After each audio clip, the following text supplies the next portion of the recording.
ये जो सवाल है ये सिर्फ सवाल नहीं है, ये एक very very very important theory है। क्या हो रहा है यहाँ पे, मैं ये कह रहा हूं कल को आपको एक ऐसा वेक्टर दिया जाए कि लेट से एक वेक्टर है 2i cap plus 3j cap plus 4k cap, ठीक है, वो एक मिरर पे गिर रहा है, मिरर की भी इक्वेशन दे दी है ना, बोल दिया कि मिरर xy प्लेन में है। अगर मिरर xy प्लेन में है तो नॉर्मल किस डायरेक्शन में आएगा, k कैप के डायरेक्शन में आएगा। किस में आएगा, k कैप, क्योंकि मिरर अगर xy में है तो उससे परपेंडिकुलर जो नॉर्मल आएगा उससे परपेंडिकुलर वो आएगा k कैप में। ठीक है, बात समझ रहे हो। तो उसमें फिर वो आपसे क्या पूछ लेंगे, tell the vector that represents reflected ray, tell the vector that represents reflected ray. कैसे बताएंगे, उसका तरीका है ये, ठीक है, वरना आप इमेजिन नहीं कर सकते। कोई एक वेक्टर दिया गया है, उसको आपको रोटेट करना है और ये एंगल थीटा है, आप भी जानते हो कि ये एंगल भी थीटा होता है, बिकॉज लॉज ऑफ रिफ्लेक्शन कहते हैं ऐसा। तो आप कैसे निकालोगे वो आर वेक्टर, तो बड़ी दिक्कत आने वाली है। लेकिन उसी चीज का समाधान है ये क्वेश्चन जो मैं आपसे अभी करवाने वाला हूं, ठीक है। इसको ध्यान से सुनेंगे, समझेंगे, क्लियर हो जाएगा। क्या याद रखना है, देखो मैं इस ए वेक्टर को आगे एक्सटेंड कर दूं ऐसे, तो आप जानते हो कि भाई ये स्ट्रेट लाइन है, ठीक है, ये 90 था तो ये एंगल कितना हो जाएगा, 90 माइनस थीटा।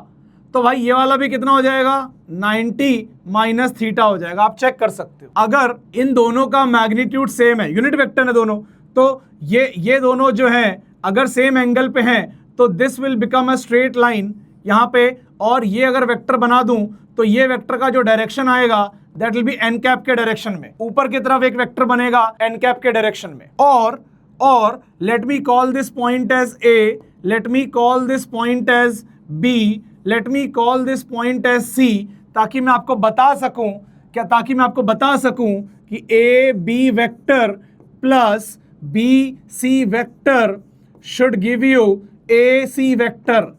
क्या यहां तक कहानी क्लियर है? चलिए अब देखिए, ए बी वेक्टर तो क्या है, ए बी वेक्टर तो क्या है, ए कैप है, ए कैप है ना। A B vector is nothing but A cap. रही बात ये बी सी वेक्टर की, यार ये बी सी वेक्टर का मैग्नीट्यूड तो मुझे पता ही नहीं है। एक काम करते हैं, निकालते हैं कैसे कि भाई ये अगर इसकी लेंथ 1 है क्योंकि ये यूनिट वेक्टर है, तो ये एंगल अगर 90 माइनस थीटा है तो ये एंगल क्या हो जाएगा, थीटा हो जाएगा, है ना, ऑफ कोर्स। और ये वाली लेंथ क्या हो जाएगी, ये लेंथ हो जाएगी 1 cos थीटा। अच्छा, तो ये टोटल लेंथ कितनी हो जाएगी, तो ये टोटल लेंथ हो जाएगी, इसको मैं 1 cos थीटा और 2 पार्ट में लिख देता हूं। ऊपर वाला भी क्या हो जाएगा, 1 cos theta. So this total length will become how much, it will become 2 cos theta. ठीक है, तो इसकी लेंथ भी मिल गई, डायरेक्शन भी पता है, तो इसको लिख लूंगा मैं plus 2 cos theta N cap is equal to A C vector is nothing but R cap. जब ये सवाल आएगा तो जैसा कि मैंने आपको बोला आपको वो आई कैप जे कैप के कैप के फॉर्मेट में इंसिडेंट रे दे देंगे और आई कैप जे कैप के कैप के फॉर्म में आपका कुछ आर पूछ लेंगे या कुछ भी ऐसा हो सकता है। ठीक है, तो यू विल नॉट हैव, आपके पास ये cos थीटा जनरली नहीं होगा उन सवालों में, you will not have this cos theta. तो ये cos थीटा मेरे लिए बहुत डेंजरस है, ये cos थीटा मुझे नहीं चाहिए अपने एक्सप्रेशन में। तो मैं क्या करूंगा, बहुत ध्यान से सुनिएगा इस बात को, बहुत ध्यान से सुनिएगा इस बात को। ये है R cap is equal to A cap plus 2 cos theta N cap, 2 cos theta N cap. अब मेरे लिए क्या दिक्कत है कि मुझे ये 2 cos थीटा में cos हटाना है, तो कैसे हटाएंगे, जरा ध्यान से सुनो। मुझे सब कुछ काम करना है ए और एन के टर्म्स में, मुझे ए दिया हुआ है, मुझे एन दिया हुआ है। तो एक काम करता हूं मैं, ये तो चल ही रहा है अपना जो चल रहा है, यहां साइड में मैं ए कैप डॉट एन कैप लिख लेता हूं। तो क्या हो जाएगा, ए कैप डॉट एन कैप, ए का मैग्नीट्यूड 1, एन का मैग्नीट्यूड 1 और angle between them is cos pi minus theta. Sir pi minus theta कैसे, इनके बीच में थीटा है बेटा, टेल टू टेल रख के देख। अगर ये एंगल थीटा दिया हुआ है, ये एंगल अगर थीटा दिया हुआ है तो टेल से टेल रखेगा तो ये वाला कितना आएगा, पाई माइनस थीटा आएगा। तो पाई माइनस थीटा रख दिया।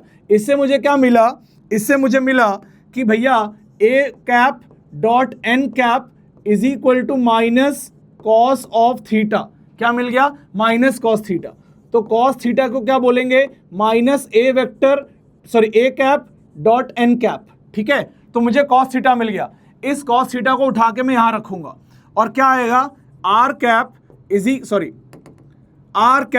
Equal to A cap, cos theta को रख देंगे माइनस में, तो minus 2 a cap dot n cap into n cap. ये एक्सप्रेशन आप याद कर लो। डेरिवेशन याद रखने की जरूरत नहीं है, बट एक्सप्रेशन बिल्कुल याद रखने की जरूरत है।